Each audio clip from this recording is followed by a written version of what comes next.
Hi, everyone. My name is Zach. I'm a PhD student on a fish springs lab at Boston University. I want to thank the organizers for this opportunity, and I'm excited to discuss my work on how hybrid exons build genome-wide proteomic complexity, and also the profiling of alternative RNA processing as a driver of functional proteomic diversity. So to start, broadly, eukaryotic RNA processing involves capping, splicing, which is the removal of introns and the splicing together of exons, and the adding of a poly A tail.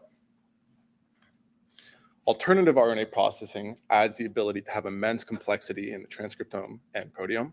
And I've already introduced the constitutive splicing pattern. I'm going to go through 11 other variants on alternative RNA processing that I'm focusing on in this presentation. First are alternative first exons, which are non-overlapping first exons associated with alternative promoters. Alternative last exons are non-overlapping last exons associated with alternative polyadenylation. Alternative transcription start and end sites are overlapping exons with different start and end sites. Then skipped exons, or where there's an exon that's skipped between transcripts. Mutually exclusive exons, where there are exons that are mutually exclusive to transcripts. Alternative 3 and 5' splice sites, which is when an exon can have different splice sites within it. And intron retention, which is when an intron is retained between two exons. So as these events are processed, they each lead to different mRNA products. This is effectively increasing the amount of transcripts to be made from one gene, from maybe one transcript for a gene to tens of possibilities, adding this large complexity. I want to focus in on a form of RNA processing and type of exon that we're particularly interested in.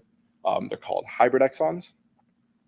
And so they arise when a start or a stop site are located near or overlap with an internal exon. So we have hybrid first and hybrid last exons, HFEs and HLEs. We can see AFE2, which is a hybrid, in the middle row can act as an internal exon, and in the bottom row can act as a first exon. And we're interested in these for various different reasons, but just to touch on one, they're known to have tissue-specific attributes. So where do we see alternative RNA processing? We see it everywhere. Over 90% of human genes exhibit alternative splicing, and the median number of alternative promoters per gene is 3. Along with this, alternative RNA processing is associated with phenotypic diversity. Despite having a similar number of genes, different organisms can have varying different percentages of alternative splicing per gene, leading to different amounts of complexity and diversity. Thinking more on the protein level, we know that isoform diversity is able to drive changed and rewired protein-protein interaction networks, with two different isoforms coded by the same gene able to interact with either entirely distinct protein-protein interaction networks or intermediate, where there's some overlap, however, there are unique attributes. And this leads to alternative RNA processing being able to directly or heavily influence protein function. So given this essentiality of RNA processing and the large amount of impact it can have, it's important to know the global role of alternative RNA processing in the genome. However, this is yet to be fully uncovered, and so I'm going to discuss this. So to identify how alternative RNA processing changes across phenotypes and how it impacts proteins, I developed an R package we're calling Splice Impactor. And this package has 5 main steps that I'm going to touch on very briefly. The first step is to identify differentially used RNA processing events from RNA sequencing. And then Splice Impactor matches those differentially used events to annotation and identifies, when we're confidently able to say it, kind of swaps and transcripts between phenotypes and thus isoforms. Then we perform some overview comparisons between 2 different phenotypes, such as count and length of proteins, and then we perform primary sequence comparison, domain composition and enrichment analysis, and an isoform-specific protein-protein interaction analysis. And so in this presentation, I'll kind of be stepping through each of these steps. However, the key difference here is that this R package is built for any 2 different phenotypes, but I'll be discussing alternative RNA processing in the annotated human genome. So what are the metrics that we use to identify these events? We use a percent spliced in value, or a psi value. And this is really basically just a relative use metric. So in the example, AFE1 is used 3 out of 4 times, AFE2 is used 1 out of 4 times. So these psi values would be 0.75 and 0.25. Next, I want to discuss the tools that we use, or I use, to quantify these events. The first is the hit index. And the hit index uses relative junction reads covering the upstream and downstream junctions of formed meta-exons to quantify alternative first and alternative last exons. Another key aspect to the hit index is that it's able to classify exons as either first, hybrid, internal, or last exons. And so we can effectively get psi values for these hybrid exons. Similarly, we use RMAT, which uses reads that cover the exons and junctions of the inclusion and exclusion forms of transcripts to identify skipped exons, alternative 5' and 3' splice sites, mutually exclusive exons, and intron retention. And so to globally identify these transcript swaps due to RNA processing events, we go on a gene-by-gene basis and look across every pairwise transcript whether there's an RNA processing event. So one example is in transcript A and C. In this gene X, we can see that there is a hybrid last exon between exons K and M, and so we identify a hybrid last exon. And I'll refer to these through the presentation as like transcript swaps, or further down the line, protein swaps. But really all that means is that between two different transcripts, there is a specific RNA processing event. Another example really quick is just AD, CD, and BD. We see that there are alternative first exons between exons I and N, and so we label these. So performing this across the entire human genome, annotated human genome across each gene, we found that alternative terminal exons are the most common event, with over 200,000 transcript swaps containing alternative first exons. We also found that mutually exclusive exons are the rarest class of alternative RNA processing, with under 10,000 events. And I also want to mention that each of these transcript swaps doesn't obviously necessarily only have one RNA processing event.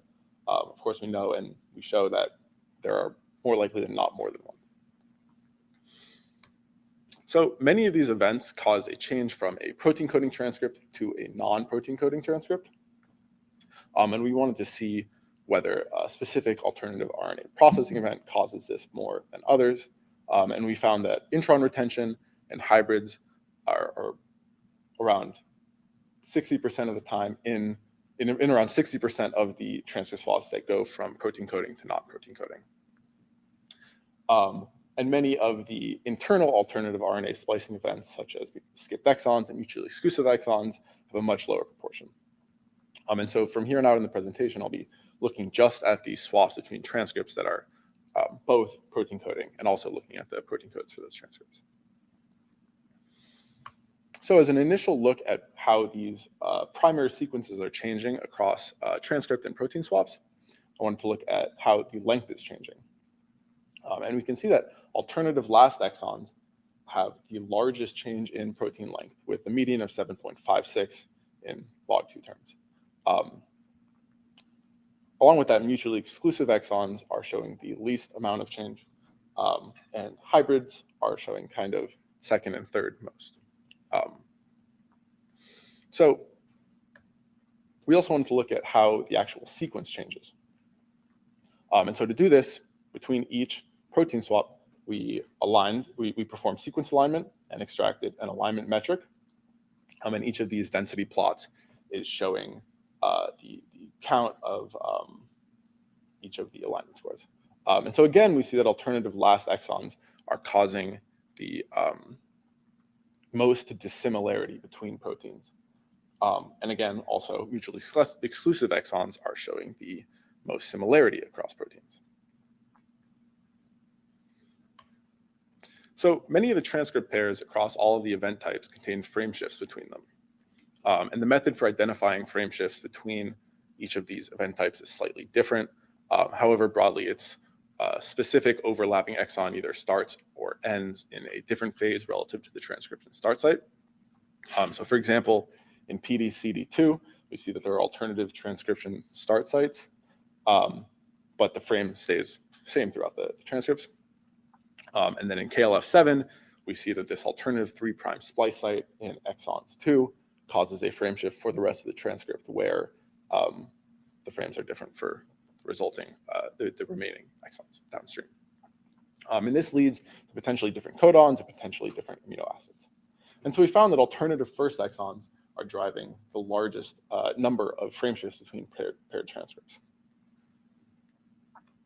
One aspect to note from this is that over half of the frame shifts due to alternative 5' splicing occur in second to last exons. So over half of these alternative 5' splice sites that cause frame shifts are followed directly by an alternative last exon or an alternative transcription end site, such as in AIF1L. Next, we extracted every PFAM domain from each isoform and identified when an alternative RNA processing event was directly contributing a change to change in domain between protein pairs. And we found that hybrid exons are driving the largest relative addition of domains across these protein pairs. And so on the left, we have the distribution of the number of domains changing across each swap. And on the right is kind of a summary of that, where we see hybrid exons are changing on average more than one domain per swap, and also by far the largest number of domains changed. Beyond this, the domains that were significantly enriched in the hybrid sets are also enriched for biological processes such as mismatch repair and transport. And this is across, I'm not sure what's going on with the text there. Yeah, I don't know. But this is seen across both hybrid first exons and hybrid last exons, suggesting some similar functionality. Also, domains added by alternative transcription start sites are enriched for stress response, mating behavior, and DNA repair, among other pathways. Next, we wanted to see how these domain changes may alter protein-protein interaction networks. And so to do this, we extracted domain-domain interactions from 3DID and built a sort of isoform interaction network using the domain composition of each isoform. So we identified each kind of isoform-specific protein-protein interaction across each of these protein pairs and identified when the actual networks were changing across these pairings. And so, for example, just to see what this might look like in ENSA, we see that a skipped exon adds an endosulfine domain, which in turn adds interactions with EP300, CREB-P. And so the plot on the left is just showing the proportion of swaps that are have altered PPI across the two different isoforms. And so we see, again, this item where alternative last exons, domains added by alternative last exons are driving the highest proportion of change in protein-protein interactions, and mutually exclusive exons are driving the least amount of change. So looking at another example in FLAD1, we see that a hybrid exon used as a first versus internal. When it's used as a first, it adds the inclusion of a MOAB-MOG domain, which then in turn leads to interactions with prefold and subunit isoforms and P53 and DNA damage regulation isoforms. I really don't know what's going on with the text here. I'm sorry on the right. But these unique interactions with FLAD1 202 relative to 207 are enriched for amyloid fibril formation and fiber organization, which is unique functionality between the two isoforms. We also found that RNA processing in first exons widely co-occurs with downstream alternative exons. So to do this, we identified the fraction of each event type's transcript swaps contained with other event type transcript swaps in a pairwise manner. And so this is read from kind of row to column where, for example, 0.44 of transcript swaps that contain skipped exons also contain an alternative transcription start site. The first aspect I want to point out here are these zeros and ones. Just by definition that we're using, hybrid exons are all alternative first or last exons, and no hybrid exons are alternative transcription start or end sites. So we know that RNA processing events are not independent of each other. And we found the most common number of events across a transcript swap to be 2, with 3 and 4 being more likely than just 1. Of note, this analysis shows a strong connection between downstream processing events and alternative first exons, especially seen with skipped exons, as we've shown in previous studies in 2019 and 2023. Along with this, the top 10 most common co-occurrences of alternative RNA processing events all contained first exon processing events. Moreover, as we've shown in previous studies in collaboration with the PyLab, there's an even stronger correlation between having alternative first exons and alternative last exons, with 2/3 of transcript swaps containing alternative last exons also containing alternative first exons. So moving into my conclusions, we found that intron retention drives the largest proportion of change between protein coding and non-protein coding transcripts. We found that changing between hybrid exons as internal or first usage drives a large change in functional protein domains. We also found that alternative last exon usage widely changes protein primary sequence. And finally, that alternative RNA processing events co-occur and correlate with first exon processing events. And with that, I want to say thank you. I want to thank Anna, my lab, the BU Bioinformatics Department, and our organizers.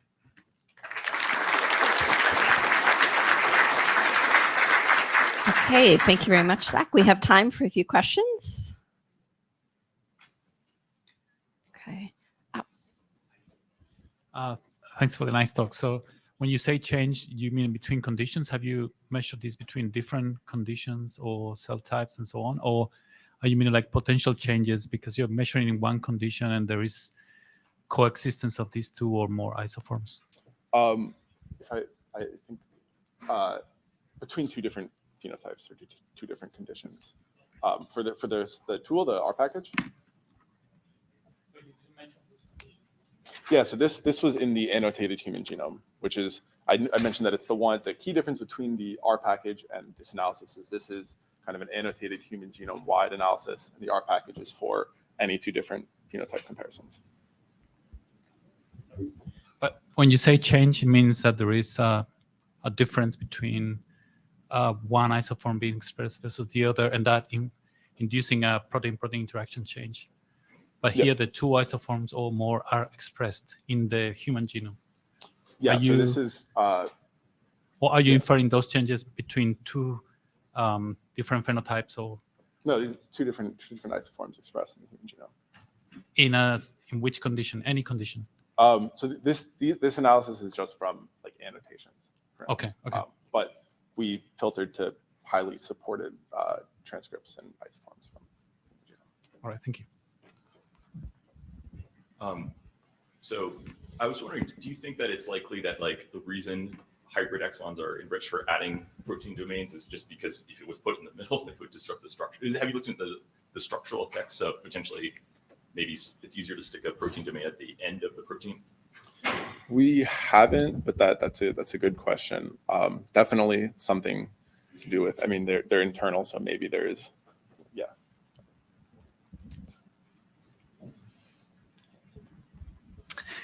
To what degree? So you emphasize the last exon or the second to last as the alt5 position. To what degree do you believe that nonsense-mediated decay or the lack thereof is really the driver for seeing what you're seeing at the 3' end of these genes? I'm not exactly sure. However, that those frame shift changes are both protein coding and neither of them would be nonsense. That answers your question.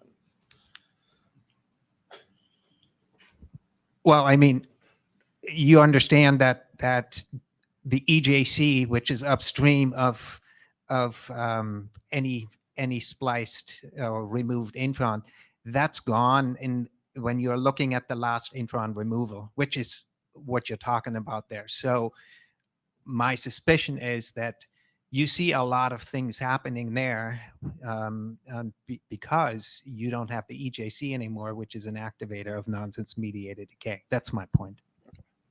Yeah, that's a good point. Okay, I'll ask one last question, and that is that we know that annotations are often limited. Have you considered integrating some long read sequencing analyses to try to get a full sense of what are the isoforms actually? We haven't yet, but that would definitely be useful. But we're the annotation analysis is we're going to move on to integrate some more. Yeah. Great. Let's thank Zach again.